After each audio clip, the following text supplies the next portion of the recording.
Paper 63. The First Human Family. Urantia was registered as an inhabited world when the first two human beings, the twins, were 11 years old, and before they had become the parents of the firstborn of the second generation of actual human beings. And the archangel message from Salvington, on this occasion of formal planetary recognition, closed with these words: Man-mind has appeared on 606 of Satania, and these parents of the new race shall be called Andon and Phanta, and all archangels pray that these creatures may speedily be endowed with the personal indwelling of the gift of the Spirit of the Universal Father. Andon is the Nebadon name which signifies the first father-like creature to exhibit human perfection hunger. Phanta signifies the first sun-like creature to exhibit human perfection hunger. Andon and Phanta never knew these names until they were bestowed upon them at the time of fusion with their thought adjusters. Throughout their mortal sojourn on Urantia, they called each other Santa An and Santa En, Santa An meaning loved by mother, Santa En signifying loved by father. They gave themselves these names, and the meanings are significant of their mutual regard and affection. 1. Andon and Phanta. In many respects, Andon and Phanta were the most remarkable pair of human beings that have ever lived on the face of the earth. This wonderful pair, the actual parents of all mankind, were in every way superior to many of their immediate descendants, and they were radically different from all of their ancestors, both immediate and remote. The parents of this first human couple were apparently little different from the average of their tribe, though they were among its more intelligent members, that group which first learned to throw stones and to use clubs in fighting. They also made use of sharp spicules of stone, flint, and bone. While still living with his parents, Andon had fastened a sharp piece of flint on the end of a club, using animal tendons for this purpose, and on no less than a dozen occasions he made good use of such a weapon in saving both his own life and that of his equally adventurous and inquisitive sister, who unfailingly accompanied him on all of his tours of exploration. The decision of Andon and Phanta to flee from the primates' tribes implies a quality of mind far above the baser intelligence which characterized so many of their later descendants who stooped to mate with their retarded cousins of the simian tribes. But their vague feeling of being something more than mere animals was due to the possession of personality and was augmented by the indwelling presence of the thought adjusters. 2. The Flight of the Twins. After Andon and Phanta had decided to flee northward, they succumbed to their fears for a time, especially the fear of displeasing their father and immediate family. They envisaged being set upon by hostile relatives, and thus recognized the possibility of meeting death at the hands of their already jealous tribesmen. As youngsters, the twins had spent most of their time in each other's company, and for this reason had never been overly popular with their animal cousins of the primates' tribe. Nor had they improved their standing in the tribe by building a separate and very superior tree home.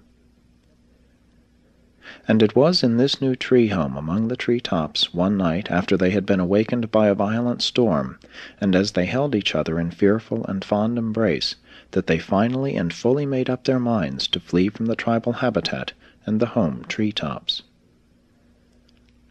They had already prepared a crude tree-top retreat some half-day's journey to the north. This was their secret and safe hiding place for the first day away from the home forests. Notwithstanding that the twins shared the primates' deathly fear of being on the ground at night-time, they sallied forth shortly before nightfall on their northern trek. While it required unusual courage for them to undertake this night journey, even with a full moon, they correctly concluded that they were less likely to be missed and pursued by their tribesmen and relatives, and they safely made their previously prepared rendezvous shortly after midnight.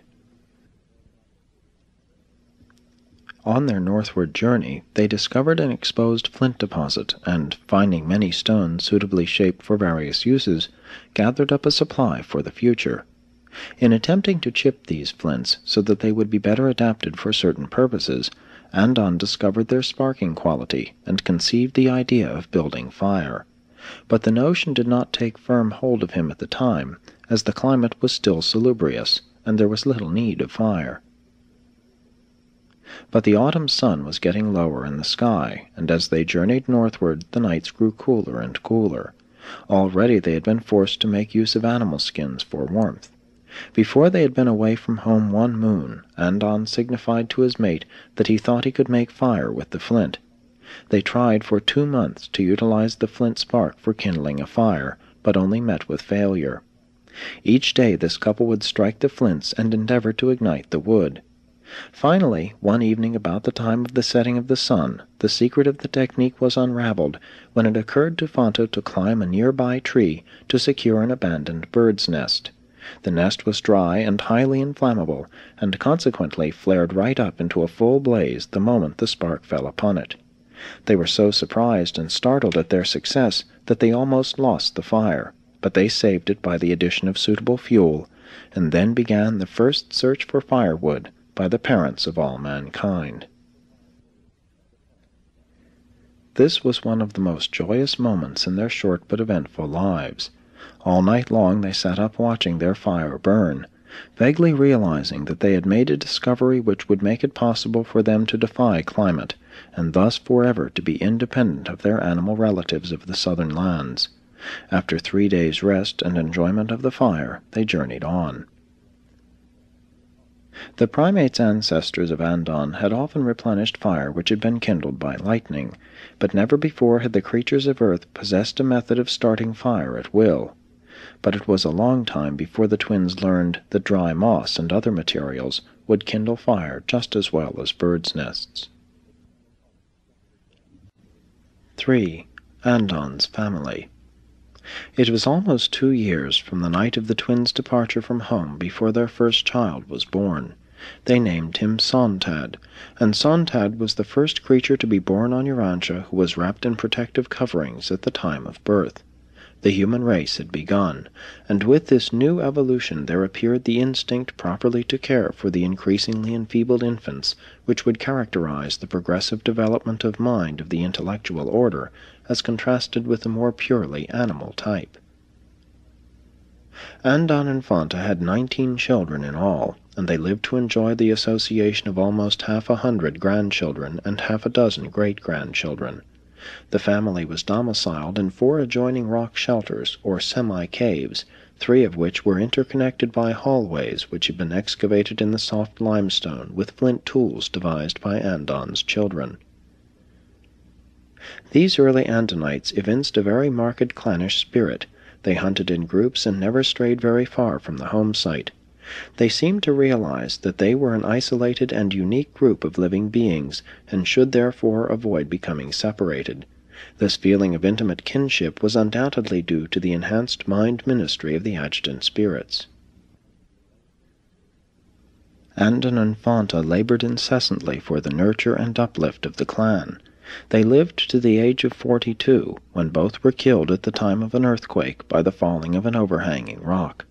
5 of their children and 11 grandchildren perished with them, and almost a score of their descendants suffered serious injuries. Upon the death of his parents, Sontad, despite a seriously injured foot, immediately assumed the leadership of the clan and was ably assisted by his wife, his eldest sister. Their first task was to roll up stones to effectively entomb their dead parents, brothers, sisters, and children. Undue significance should not attach to this act of burial.